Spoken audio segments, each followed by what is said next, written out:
എല്ലാ കൂട്ടുകാർക്കും അമ്പലക്കണ്ടി വിൻ പോയിന്റിന്റെ ഓൺലൈൻ ക്ലാസ്സുകളിലേക്ക് സ്വാഗതം. ഞാൻ ജിൻഡോ ജോസഫ്. നമ്മളിവിടെ ഡിസ്കസ് ചെയ്ത സബ്ജക്റ്റ് ഫിസിക്സ് ആണ്. അപ്പോൾ 11ാം ക്ലാസ് കഴിഞ്ഞ് എല്ലാവരും 12ാം ക്ലാസ്സിലേക്ക് എത്തിയിരിക്കുകയാണ് അല്ലേ? 12ാം ക്ലാസ്സിൽ ഫിസിക്സ്. അപ്പോൾ ചോദിക്കുകയാണ്, ഫിസിക്സ് കേൾക്കുമ്പോൾ തന്നെ കുട്ടികളുടെയൊക്കെ മുഖം കൊണ്ട് ചുളി, എൻ്റെ സാറേ ഒന്നും പറയണ്ട, ആകെ കൂടെ ഭയങ്കര ബുദ്ധിമുട്ടാണ്, കുറേ ഇക്വേഷൻസ്, കുറേ ഡെറിവേഷൻസ്, എന്തൊക്കെയോ ചെയ്ത് കഴിഞ്ഞ പോലെ അങ്ങനെയൊന്ന് കഴിച്ചിലായതാണ്. അപ്പോൾ ഒന്നാമത് എനിക്ക് പറയാനുള്ളത്, നിങ്ങൾക്ക് 11ാം ക്ലാസ്സിലെ ഫിസിക്സ് വളരെ ബുദ്ധിമുട്ടായാലും ഒന്നും മനസ്സിലാവുന്നില്ല ഫിസിക്സ് എന്താണ്. കാരണം ഇതാണ് റീസൺ. 10ാം ക്ലാസ് കഴിഞ്ഞ് directly you are jumping to 11th. 10 കഴിഞ്ഞിട്ട് നിങ്ങളുടെ ലെവൽ അങ്ങോട്ട് ഒറ്റയടിക്ക് കൂടുകയാണ്. ഇപ്പോൾ already your mind is set, നിങ്ങൾ ഓൾറെഡി ഒരു ലെവലിലാണ്. ഇനിയിപ്പോൾ ആ ലെവലിൽ കൂടെ മാത്രം പോയാൽ മതി. 12th physics easily you can get. അപ്പോൾ നിങ്ങൾ ആ ലെവലിൽ മാത്രം പോവുക. ഈ 12th as compared to 11th. Next നമ്മൾ പറയുന്നതാണ് 11ാം ക്ലാസ്സിനെ കമ്പയർ ചെയ്ത്, 12ാം ക്ലാസ് കമ്പയർ ചെയ്യുമ്പോൾ as compare to 11th standard 12th is quite easy. 12ാം ക്ലാസ് ഒന്നുകൂടി എളുപ്പമാണ്. ഓവർ ചിന്തിക്കേണ്ട പ്രോബ്ലംസ് ഉണ്ടാവില്ല. Most of the things are equations, derivations and definitions, concepts. That is the first thing. So നിങ്ങൾക്ക് ഒരു പർട്ടിക്കുലർ ടോപ്പിക്കിൻ്റെ ഫിസിക്സിൽ ഒരു particular ചാപ്റ്ററിൽ കൺസെപ്റ്റ് കിട്ടിക്കഴിഞ്ഞാൽ ഡയറക്റ്റ് ആയിട്ട് നിങ്ങൾക്ക് എന്ത് ചെയ്യാം, ഈ സബ്ജക്റ്റിലേക്ക് ഇറങ്ങിച്ചെല്ലാം. അപ്പോൾ എനിക്ക് ഫസ്റ്റ് ഒന്നാമത് പറയാനുള്ള കാര്യം ഇതാണ്, നിങ്ങളൊന്നും ബൈഹാർട്ട് ചെയ്യാൻ പോകരുത്. Just love this subject and go through this one. Don't go behind the mark. നിങ്ങൾ സബ്ജക്റ്റിന് ഇഷ്ടപ്പെട്ട് സബ്ജക്റ്റ് പഠിച്ചു കഴിഞ്ഞാൽ the mark will follow you. Mark നിങ്ങളുടെ പുറകെ വന്നോളൂ. അപ്പോൾ that is about the first thing. And ഈ ചാപ്റ്ററിലേക്ക് പോവുകയാണെങ്കിൽ നിങ്ങൾക്ക് ഒന്നാമത്തെ ചാപ്റ്റർ നമ്മൾ ഇന്നത്തെ ക്ലാസ്സിൽ ഡിസ്കസ് ചെയ്യുക. ഒന്നാമത്തെ ചാപ്റ്ററാണ് ഇലക്ട്രിക് ചാർജസ് ആൻഡ് ഫീൽഡ്. അപ്പോൾ ഫസ്റ്റ് ചാപ്റ്ററിൽ നമ്മൾ ഇത് നോക്കൂ, എങ്ങനെയാണ് നിങ്ങളുടെ 12th സ്റ്റാൻഡേർഡ് അസംബിൾ ചെയ്തിരിക്കുന്നത് നോക്കൂ. ഫസ്റ്റ് ചാപ്റ്റർ നിങ്ങൾ പഠിക്കുക ഇലക്ട്രിക് ചാർജുകളെ പറ്റിയാണ്. Electric charge. അപ്പോൾ first and second chapter electric charges and field, electric potential and capacitor. That is based on only on bottom electric charge. ഇനി ഈ electric charges first and second chapter electrostatics ആണ് branch. Electrostatics എന്ന് പറഞ്ഞാൽ നമ്മൾ discuss ചെയ്യും. അപ്പോൾ first and second ചാപ്റ്ററിൽ charge particle is at rest ആണ്. ചാർജ് പാർട്ടിക്കിൾ മൂവ് ചെയ്യണില്ല. When this charge particle moves, charge particle move ചെയ്താൽ നമുക്കറിയാം moving of charge particle constitutes a current. Moving of charge particle move ചെയ്യാൽ current. So നിങ്ങളുടെ ഒന്നാമത്തെ രണ്ടാമത്തെ ചാപ്റ്ററിൽ ചാർജ് പാർട്ടിക്കിൾ അറ്റ് റെസ്റ്റ്, മൂന്നാമത്തെ ചാപ്റ്ററിൽ charge particle is in motion. അപ്പോൾ ഈ ചാർജ് പാർട്ടിക്കിൾ മൂവ് ചെയ്യുമ്പോൾ it can create magnetism, magnetic field, magnetic effect. Your chapter number 4, 5, 6, 7 related to magnetism. First electrostatics, magnetism, current electricity, charge moving, current electricity and its effect magnetism. So that is the first session of your 12th standard. Later, after that you will go for optics. ലൈറ്റുകളെ പറ്റി, ray optics, wave optics, ഒപ്റ്റിക്സിലെ പറ്റി പോകും. Next after that 3 chapter, combined 3 chapters ഉണ്ട്. Dual nature of matter, atoms and nucleus, particle physics എന്ന് പറയുക. Those who are preparing for entrance and all these 3 chapters are very very important. Particle physics, dual nature, atoms, nucleus and also semiconductor, but semiconductor is a quite big chapter.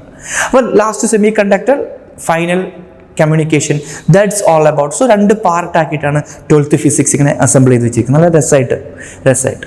അപ്പോൾ ഒന്നാമത്തെ ടോപ്പിക്കിൽ നമ്മൾ discuss ചെയ്യുക chapter number 1 electric charges and field. അപ്പോൾ തുടങ്ങുന്നു first one electrostatics. Before that one I am saying electromagnetism. എന്താണ് പറയുക, all the forces in the universe, ഈ യൂണിവേഴ്സിലെ all the forces except gravity ഒഴികെയുള്ള എല്ലാ ഫോഴ്സുകളും electromagnetic in nature. Either ഒന്നെങ്കിൽ ഇൻവോൾവ്മെന്റ് ഓഫ് ചാർജ് പാർട്ടിക്കിൾ ഉണ്ടാവും, അല്ലെങ്കിൽ ഇൻവോൾവ്മെന്റ് ഓഫ് എന്താണ് മാഗ്നറ്റ് ഉണ്ടാവും. അപ്പോൾ all the forces in nature, നിങ്ങൾ ഏത് ഫോഴ്സ് എടുത്തോളൂ. if I am applying a force on this board, ഞാൻ അപ്ലൈ ചെയ്യണം അല്ലേ. അപ്പോൾ എന്തായി സംഭവിക്കുക, എൻ്റെ കയ്യിൽ ആറ്റംസ് ഉണ്ട്, ഇവിടെ ആറ്റംസ് ഉണ്ട്. അപ്പോൾ എന്താ സംഭവിക്കുക, നമുക്കറിയാം ആറ്റത്തിന്റെ സ്ട്രക്ചർ അറിയാം. Atom consist of A nucleus and electrons are revolving around it. This nucleus consist of neutron and and we can write neutron and positively charged protons. So atoms, when I am rubbing or when I am pushing this one, atoms in my hand is interacting with the atoms of this board. എൻ്റെ കയ്യിലെ atom ഈ ബോർഡിലെ ആറ്റവുമായിട്ട് interact ചെയ്യുകയാണ്. So atom means what? Atom is composed of charges, charge particle ഉണ്ട്.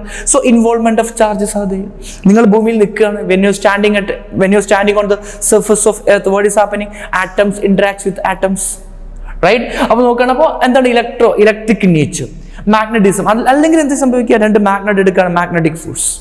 So except gravity, all the forces are electromagnetic in nature. So magnetism is one of the important branches in physics.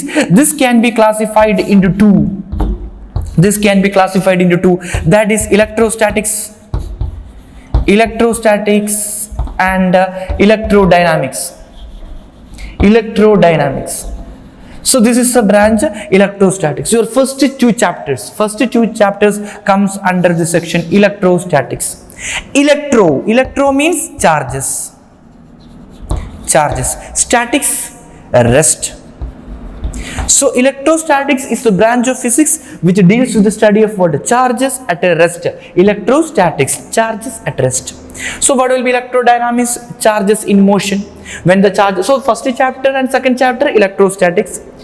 Next one electrodynamics, charges in motion, current, electricity, magnetism, everything will come under in this section.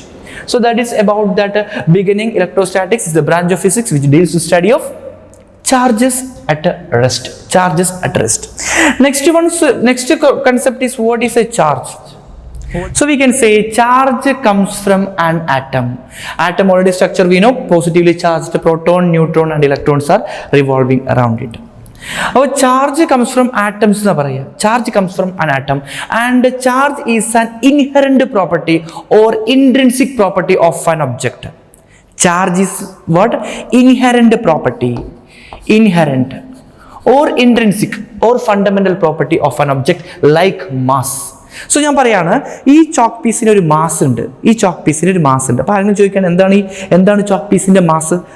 Chalk പീസിന്റെ mass, ഈ chalk പീസിന്റെ mass ഇതിന്റെ മാത്രം പ്രോപ്പർട്ടിയാണ്.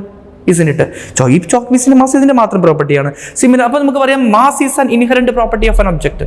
Similarly and can say charge is an inherent property of an object. Charge is an inherent property അല്ലെങ്കിൽ inherent പ്രോപ്പർട്ടിയാണ്. അപ്പോൾ ഒന്നാമത്തെ ക്വസ്റ്റ്യൻ ഇങ്ങനെയാണ്, how can we give charge? അപ്പോൾ അന്നത്തെ കാലത്ത് അവർ ആലോചിക്കുകയാണ്, നമുക്ക് എങ്ങനെ ഒരു ഒബ്ജക്റ്റിനെ ചാർജ് ചെയ്യാം. So there are 3 methods of charging. Charge ചെയ്യാൻ വേണ്ടിയിട്ട് നമുക്ക് 3 മെത്തേഡ് ഉണ്ട്. First one, charging by friction. Second one, charging by conduction. Third one, charging by induction. So there are 3 methods for charging an object: charging by friction, charging by conduction, charging by induction. But first we are discussing charging by friction.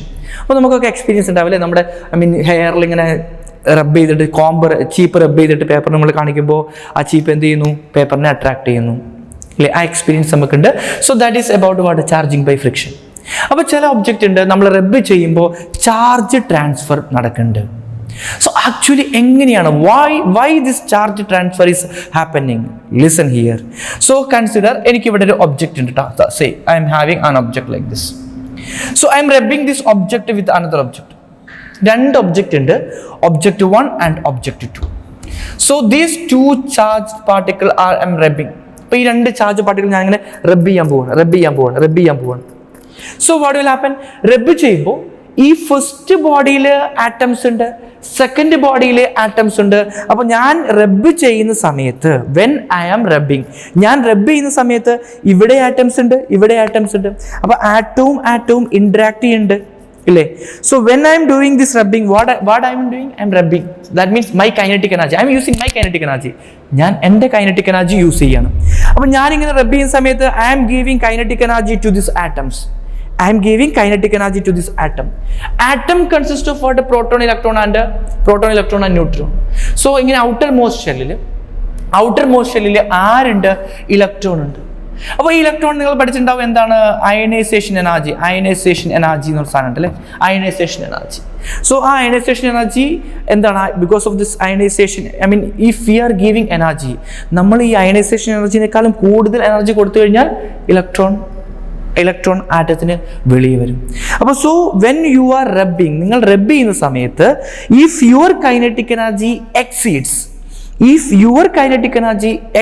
the ionization energy of that particular atom, electron will come out from the surface. Electron എന്തെയും പുറത്തേക്ക് വരും. So I am saying, നമ്മൾ റബ്ബ് ചെയ്യുന്ന സമയത്ത് when your kinetic energy is greater than ionization energy of these atoms, ionization energy of this electron will come out. So ഞാൻ പറയുന്നു, ഒരു ഇലക്ട്രോൺ ഇവിടുന്ന് എന്ത് ചെയ്യുന്നു? ഫസ്റ്റ് ബോഡിയിൽ നിന്ന് സെക്കൻഡ് ബോഡിയിലേക്ക് ട്രാൻസ്ഫർ ചെയ്തു. ഒരു ഇലക്ട്രോൺ ഫസ്റ്റ് ബോഡിയിൽ നിന്ന് സെക്കൻഡ് ബോഡിയിലേക്ക് ട്രാൻസ്ഫർ ചെയ്തു. So in chemistry you know when electron loses, we will say it is what? Positively charged. Electron പോയി കഴിഞ്ഞാൽ പോസിറ്റീവ്ലി ചാർജ്ഡ്, ഇലക്ട്രോൺ കിട്ടിക്കഴിഞ്ഞാൽ negatively charge. We will say this object becomes positively charged and this object becomes negatively charged. അപ്പോൾ ഒരു body negatively charged എന്ന് പറഞ്ഞാൽ, negatively charged body എന്ന് പറഞ്ഞാൽ എന്താ മീനിങ്? അത് ഇലക്ട്രോണിനെ അക്സെപ്റ്റ് ചെയ്തിട്ടുണ്ട് അല്ലേ. അപ്പോൾ ഒരു ബോഡി പോസിറ്റീവ് ചാർജ് എന്ന് പറഞ്ഞാൽ അത് ഇലക്ട്രോൺ വിട്ടുകൊടുത്തിട്ടുണ്ട്. ഇവിടുന്ന് I mean from this first body, if a charge particle is moving to, one electron is moving to the second body, ഒരു ചാർജ് പാർട്ടിക്കിൾ ഒന്നാമത്തെ ബോഡിയിൽ നിന്ന് രണ്ടാമത്തെ ബോഡിയിലേക്ക് മൂവ് ചെയ്യുന്നത് എപ്പോഴും ഇലക്ട്രോൺ ആയിരിക്കും. ഓക്കെ, പോസിറ്റീവ് ചാർജ് നമ്മൾ പറയില്ലേ, positive charge is not moving, always move ചെയ്യുക ഇലക്ട്രോൺ ആണ്. ഓർത്തിരുന്നുള്ള, മൂവ് ചെയ്യുന്ന ഇലക്ട്രോൺ ആണ്. അപ്പോൾ ഇലക്ട്രോൺ ഇവിടുന്ന് മൂവ് ചെയ്തു. Question, what will happen to the mass of the first body? Will it be same or will it increase or will it decrease? അപ്പോൾ ഒരു ഇലക്ട്രോൺ ഇവിടുന്ന് ട്രാൻസ്ഫർ ചെയ്തു എന്ന് പറഞ്ഞാൽ ഒരു ഇലക്ട്രോൺ നഷ്ടമായി അല്ലേ, isn't it? അപ്പോൾ ഈ ബോഡിക്ക് ഒരു ഇലക്ട്രോൺ നഷ്ടമായി. So in associated with the transfer of electrons or transfer of charge, mass transfer also takes place. എന്തുകൊണ്ട്? നമുക്കറിയാം mass of electron is equal to 9.1 × 10⁻³ kilogram ആണ്. സോ ഒരു ഇലക്ട്രോൺ മൂവ് ചെയ്തു എന്ന് പറഞ്ഞാൽ this much of mass difference will be there. 9.1 × 10⁻, even though it is too small, നമുക്ക് പറയാം mass difference ഉണ്ട്. So if A body is positively charged, electrons are transferred from that body. ആ ബോഡിയിൽ നിന്ന് electron പോയിട്ടുണ്ട്. So mass of that body will be less. If A body is negatively charged, it gains some electrons. That means its mass will be more. So there exists mass transfer associated with the charge transfer. So in the case friction, discuss frictional electricity, you are giving charge by rubbing. Frictional electricity, you are giving charge to a body by rubbing. Another name is turboelectric charging. It is also called turboelectric charging. Giving charge to a body by friction is called turboelectric charging. Second one, conduction. What? Conduction. ഈ ഫ്രിക്ഷനിൽ നമ്മൾ പറയും some set of object. First നമുക്ക് പറയാം glass and silk. So say this side I am writing positive. Let me write over here positive, negative. Some set of objects I am saying glass and silk. When you are rubbing glass with silk, glass is positive and silk is negative. Next one നമ്മൾ പറയാ wool and amber. Wool is positive, amber is negative. Next one ebonite and polyester. Ebonite is positive and polyester is negative. The next one is your dry hair with comb. Dry hair is positive and comb is negative.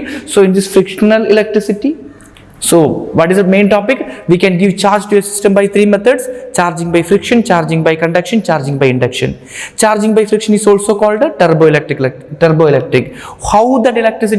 How that charging happens when you are rubbing? Your kinetic energy, if your kinetic energy exceeds ionization energy, electron will transfer from one object to another object.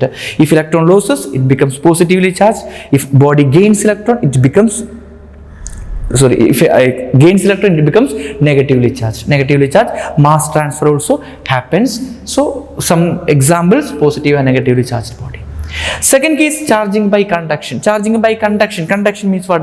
By means of actual contact. A charged body is in contact, physical contact, is in contact with the another uncharged body or charged body, so that charge transfer happens. Charge transfer happens. This is by means of direct contact. This is by means of direct contact. Charging by conduction. Next one, charging by induction without physical contact. Charging by induction. For example, consider you are having a something like this shape, tube, which is neutral. Which is neutral means what? Total number of positive and total number of negative charges will be same. So if I am bringing a positively charged rod, I am bringing this positively charged rod near to this neutral sphere. ഞാൻ ഈ positively charge road എന്ത് ചെയ്യാണ്? ഈ neutral സ്പിയറിന്റെ അടുത്തേക്ക് കൊണ്ടുവരികയാണ്. So here we can say ഇവിടെ എന്തുണ്ട്? Positive ഉണ്ട്, നെഗറ്റീവ് ഉണ്ട്, പോസിറ്റീവ് ഉണ്ട്, നെഗറ്റീവ് ഉണ്ട്, പോസിറ്റീവ് ഉണ്ട്, നെഗറ്റീവ് ഉണ്ട്, പോസിറ്റീവ് ഉണ്ട്, നെഗറ്റീവ് ഉണ്ട്. ന്യൂട്രൽ ആണ്. അപ്പോൾ ഞാൻ ഈ പോസിറ്റീവ് ചാർജ് ഇങ്ങോട്ട് കൊണ്ടുവരുമ്പോൾ എന്താ സംഭവിക്കുക? പോസിറ്റീവ് ചാർജ് കൊണ്ടുവരുമ്പോൾ ഇവിടെയുള്ള positive charge, positive ripple. So ഒരു ടേം നിങ്ങൾ ഓർത്ത് വെക്കണം, ലൈക്ക് ചാർജ്, ലോവർ ക്ലാസ്സിൽ പഠിച്ചതാണ്.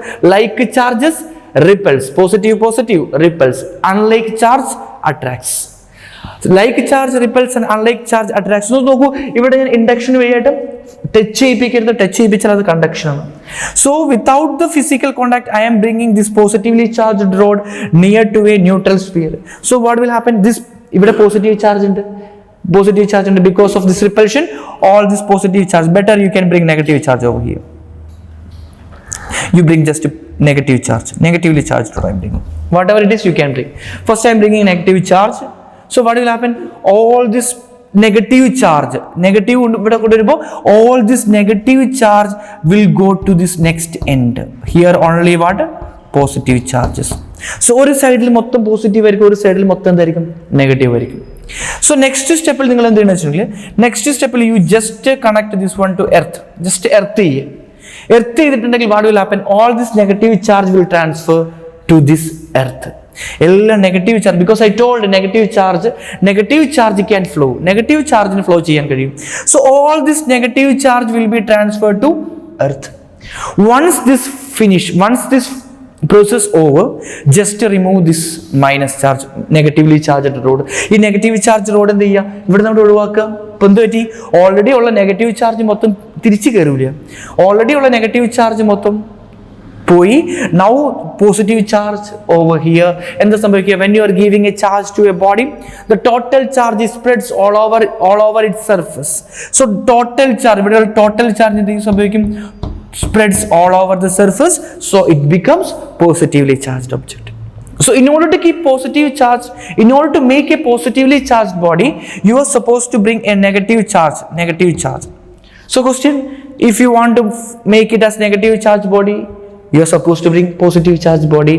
Without the actual physical contact, you are giving charge to a system, that is you are charging by induction. So three methods of charge transfer: charging by friction, conduction and induction. That is the first fundamental things from that chapter. Ready? So next topic like one, first introduction is over. Properties of electric charge. What is an electric charge? Electric charge is the inherent property of an object like mass. So what is the difference between both? Are inherent property. Mass is also inherent property, charge is also inherent property. Then what is the difference between mass and charge? Mass is always positive, charge can be positive or negative. Two masses always attracts, two charges can attract or repel. Mass depends on speed. One equation is there, rest mass equation, m is equal to m0 divided by root of 1 minus v square by c square. Mass increases with the speed. More the speed, more will be the mass. But charge particle is independent of, charge of an object is independent of its speed. Difference of mass and charge. So both are intrinsic property. Listen, if any object have intrinsic property, ഏതൊരു ഒബ്ജക്റ്റിന് intrinsic property ഉണ്ടോ ആ ഒബ്ജക്റ്റിന് എന്ത് ചെയ്യാൻ കഴിയും? It can create a force, it can exert a force. an object if an object having intrinsic property. Intrinsic അല്ലെങ്കിൽ inherent എന്താ meaning? നമുക്ക് ഉള്ളിലുള്ള ആ പ്രോപ്പർട്ടി അല്ലേ? ഇപ്പോൾ നന്നായിട്ട് പാടുന്ന കുട്ടികളാണെങ്കിൽ that is your intrinsic property. നന്നായിട്ട് പഠിക്കുന്ന കുട്ടികളാണെങ്കിൽ നന്നായിട്ട് ചിത്രം വരയ്ക്കുന്നത് that is your intrinsic property. അപ്പോൾ those who are having intrinsic property can exerts A force. This force can be attractive or repulsive. അപ്പോൾ നമുക്ക് പറയാം charge is an inherent property. So those object having inherent property can create a force. This force can be, in the case of charge, this force can be attractive or repulsive. Attractive or repulsive. Next, properties of charge lekana pova. എന്തൊക്കെയാണ് electric charge? So many properties are there. So I mean for you 3 properties, that is enough. So first property we are saying, first one, conservation of charge. Conservation of charge. So same, you learned already about the conservation of energy. Like conservation of energy ഒക്കെ പഠിച്ചിട്ടുണ്ടാവും. അപ്പോൾ conservation of charge ഇതാ പറയുക, charge can neither be created nor be destroyed, but it can transfer from one object to another object. Total charge of the universe is constant. എന്താ പറയുക, total ഈ യൂണിവേഴ്സിൽ മൊത്തം charge എന്താണ്? Constant ആണ്. നമുക്ക് charge ഉണ്ടാക്കാനോ നശിപ്പിക്കാനോ കഴിയില്ല. ഒരു ബോഡിയിൽ നിന്ന് മറ്റൊരു ബോഡിയിലേക്ക് same as what conservation of energy. Charges can neither be created nor be destroyed. It can be transferred from one object to another object. Total charge of universe is constant. For an isolated system, total charge is constant. Say one question, say I am having here minus 2 coulomb plus 3 coulomb minus 5 coulomb. Oh wait, I forgot to tell one thing. So charge is a physical quantity. It is represented by the letter Q. Charge is represented by the letter Q and its unit is coulomb. And its unit is what? Coulomb.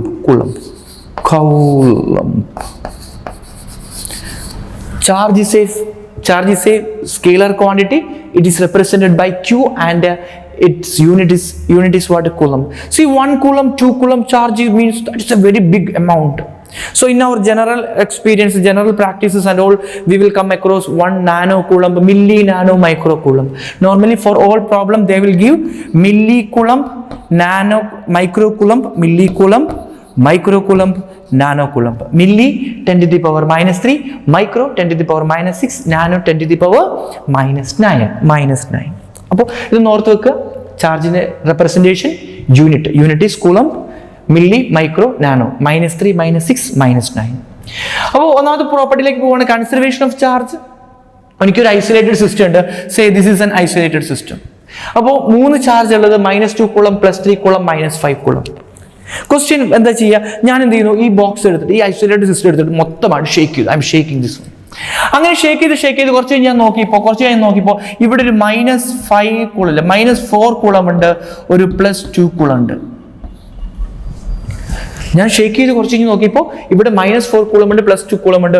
ഒരു charge missing ആണ്. What is this charge? ഏതാണ് ആ charge? അപ്പോൾ നോക്കുക, since it is an isolated system, according to conservation of charge അനുസരിച്ച് എന്താണ്? Total charge of an isolated system is constant. അപ്പോൾ ഇവിടെ നമുക്ക് പറയാം ടോട്ടൽ എത്രയാ?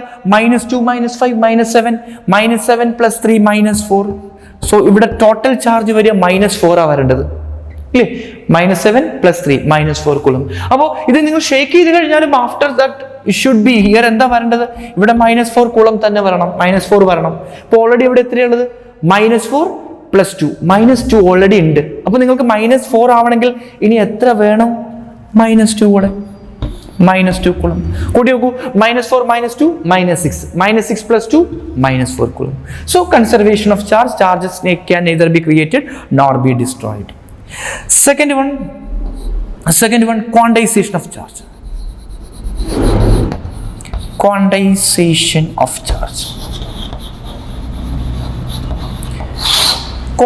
of charge നമ്മളിങ്ങനെ പറയാം. അപ്പോൾ എന്താണ് ഈ ക്വാണ്ടൈസേഷൻ? അപ്പോൾ നമുക്ക് ഒരു ഫിക്സ്ഡ് ക്വാണ്ടിറ്റിയിൽ കിട്ടുന്ന ഒരു സംഭവത്തിനാണ് നമ്മൾ എന്ത് പറയുക? ക്വാണ്ടൈസ്ഡ് എന്ന് പറയുക. ഫോർ എക്സാമ്പിൾ, നിങ്ങൾ കടയിൽ പോയിട്ട് നിങ്ങൾ പറയുകയാണ് ഒരു പേന അല്ലെങ്കിൽ ഒരു ചെയർ മേടിക്കാൻ പോകുന്നത്, അല്ലെങ്കിൽ 2 ചെയർ, 3 ചെയർ. അപ്പോൾ ചെയർ മേടിക്കുമ്പോൾ ഒന്നെങ്കിൽ ഒരു ചെയർ മേടിക്കാം, 2 ചെയർ മേടിക്കാം, 3 ചെയർ മേടിക്കാം. അപ്പോൾ അത് ചെയർ എന്ന് പറയുന്നത് നിങ്ങൾക്കൊരു ഫിക്സ്ഡ് ക്വാണ്ടിറ്റിയിലാണ് കിട്ടുക, എണ്ണത്തിലാണ് കിട്ടുക. So something which is available in fixed quantity, that is quantised. quantize, something which is available in fixed quantity. Well, you can give charge to a body. You can give charge to a body in a fixed number. So here we are studying one value, one base value, fundamental value, charge of an electron. Charge of an electron minus 1.6 into 10 to the power minus 19. Learn ഇത് by heart continuous ആയിട്ട് വരും. Electron charge ആണ് already last year ഉണ്ട്. ഇലക്ട്രോണിന്റെ charge minus 1.6 into 10 to the power minus 19 coulomb ആണ്. അപ്പോൾ നിങ്ങൾക്കൊരു ബോഡിക്ക് ഒരു ചാർജ് കൊടുക്കണമെങ്കിൽ ദിസ് ഈസ് ദ ഫണ്ടമെന്റൽ. ഒന്നുകിൽ നിങ്ങൾക്ക് എന്ത് ചെയ്യാം, ഒരു ഇലക്ട്രോൺ കൊടുക്കാം, അല്ലെങ്കിൽ 2 electron, 3 electron, 4 electron. So you can give charge as A multiple of this fundamental charge. Charge is given to a body or charge is taking from a body as an integral multiple of or integer multiple of, both are correct, integral or integer multiple of the fundamental charge. So we can say we are writing ഒന്നെങ്കിൽ ഒരു charge കൊടുത്താൽ 1.6, 2 charge കൊടുത്താൽ 2 into 1.6, 3 charge കൊടുത്താൽ 3 into 1.6, 4 into 1.6. അപ്പോൾ നിങ്ങൾ n charge കൊടുത്താലോ n into 1.6. അപ്പോൾ charge Q given to a body is an integer multiple of or integral multiple of the fundamental unit of charge, where E is equal to minus 1.6 into 10 to the power minus 19 coulomb, where n is equal to plus or minus 1, plus or minus 2. Already plus or minus is there, so that 1, 2, 3, etc. So where n is equal to, so a question will be like this. What is the, so first equation, അതാണ് ഞാൻ പറയുക. ഈ ചാപ്റ്ററിൽ ഏകദേശം around many equations are there. This is the first equation which you are learning in 12th standard. 12th standardൽ ആദ്യത്തെ equation ഏതാണെന്ന് ആരെങ്കിലും ചോദിച്ചാൽ എന്താ പറയുക? Q is equal to NE, where N is the number of electron, E is the charge of electron, minus 1.6 into 10 to the power minus 19. അപ്പോൾ question ഇതാണ്, ഒരു coulomb charge ഉണ്ടാവണമെങ്കിൽ for making 1 coulomb charge, what is the number of electrons required? ഒരു coulomb charge ഉണ്ടാക്കാൻ നിങ്ങൾക്ക് എത്ര electron വേണം? ഇപ്പൊ എന്താണ് ചോദ്യം? ഒരു കൂളം ചാർജ് തന്നിട്ടുണ്ട്. ഒരു കൂളം ചാർജ് ഉണ്ടാക്കാൻ നിങ്ങൾക്ക് എത്ര ഇലക്ട്രോൺ വേണം? എത്ര ഇലക്ട്രോൺ നമ്പർ, എത്ര ഇലക്ട്രോൺ വേണം? So electron, so 1 coulomb is equal to Ne. എന്താ നിങ്ങൾക്ക് വേണ്ടത്? n ആണല്ലേ വേണ്ടത്. So you need n. I M writing it over here. So n is equal to, from here till n is equal to എന്താണ്? So starting the equation, Q is equal to Ne. ചോദ്യമാണ് എത്ര electron വേണം ഒരു coulomb ചാർജിന്? എത്ര? Number. So n is equal to Q by E. So Q 1 coulomb divided by charge of electron 1.6 into 10 to the power minus 20. എന്തുകൊണ്ടാണ് ഞാൻ negative use ചെയ്യാത്തത്? Because number, I need A positive number, this much of electron. Since it is A negative, അപ്പോൾ ഇങ്ങനെയൊക്കെ ചോദ്യം വരിക, ഒരു coulomb negative charge ഉണ്ടാക്കാൻ, ഒരു കൂളം നെഗറ്റീവ് ചാർജ് ആണെങ്കിൽ minus 1 coulomb, അപ്പോൾ മൈനസ് ഓൾറെഡി ക്യാൻസൽ ആയി പോയിക്കോളും. അപ്പോൾ നമ്പർ ആണ് ചോദിക്കുന്നതെങ്കിൽ directly without the sign you continue your calculation. 1 by 1.6 into 10 to the power minus 19 coulomb, right? Coulomb is a charge. So coulomb cancelled. See, coulomb cancelled. 1 by 1.6 into 10 to the power 19. That is equal to, you will get a 10 to the power 19. 10 to the power 19 divided by 1.6. It is equal to 6.25 into 10 to the power 18. So ഒന്ന് ആലോചിച്ച് നോക്കൂ, ഒരു coulomb charge ഉണ്ടാവണമെങ്കിൽ 6.25 into 10 to the power 18 number of electrons required. ഒരു coulomb charge ഉണ്ടാവണമെങ്കിൽ. അപ്പോൾ ഇത് base ചെയ്തൊരു ഇക്വേഷൻ വരാം, ഇങ്ങനെയൊക്കെ ചോദ്യം വരാം. ഒരു കൂളം ചാർജ് ഉണ്ടാക്കാൻ എത്ര ഇലക്ട്രോൺ വേണം? ഇത്ര, 5.2 coulomb, is it possible or not? അപ്പോൾ നിങ്ങൾക്ക് ചോദിക്കുകയാണ് ഏതെങ്കിലും ഒരു charge 3.2 into 10 to the power minus 18 coulomb charge possible ആണോ അല്ലയോ? അപ്പോൾ നിങ്ങൾക്ക് കിട്ടുകയാണ്, നിങ്ങൾ ഇത് n ചെയ്ത് വരുമ്പോൾ n is equal to നിങ്ങൾക്ക് കിട്ടുകയാണ് 2.35. നിങ്ങൾക്ക് n കണ്ടുപിടിച്ച് വരുമ്പോൾ ചില ചോദ്യങ്ങൾക്ക് n is equal to 2.35 എന്ന് വരികയാണ്. So that is not possible. എന്തുകൊണ്ട് പറ്റില്ല? ഒന്നെങ്കിൽ 2 ഇലക്ട്രോൺ അല്ലെങ്കിൽ 3 ഇലക്ട്രോൺ. 2.35 ഇലക്ട്രോൺ മുറിച്ച് കൊടുക്കാൻ പറ്റില്ല. So 2.25 electron is not possible. So that you can use this number. So that is about the second point, quantization of charge. First one, conservation of charge, quantization of charge. Third one, easy point. Third one, where I will write, I can write it over on the top is fine. Here I can write third one, easy one, so that I will write it over here. Third point, additive property. additive property. What is additive property? Total charge of a system. If the system having Q1, Q2, Q3, Q4, etc. total many charges are there. Or in a system having many charges like a Q1, see small charges, point charges we will represent by small letters. What do you mean by point charge? As compared to the size, as compared to the distance between the charges. Say consider one charge is over here, two charges. As compared to the distance between the charges, their size is too small. Such charges we are calling it as what? A point charge, very small charge. So point charges is represented by small letters. So consider in a system having many charges, ഒരു സിസ്റ്റത്തിലുള്ള നിറയെ charge ഉണ്ട്, Q1, Q2, Q3, Q1, Q2, Q3, Q4, Q5. Then the total charge of the system is what? Just to find the summation. Then Q total is equal to what? Q1 plus Q2 plus Q3, etc. Total charge of a system is equal to the sum of the individual charges for a system.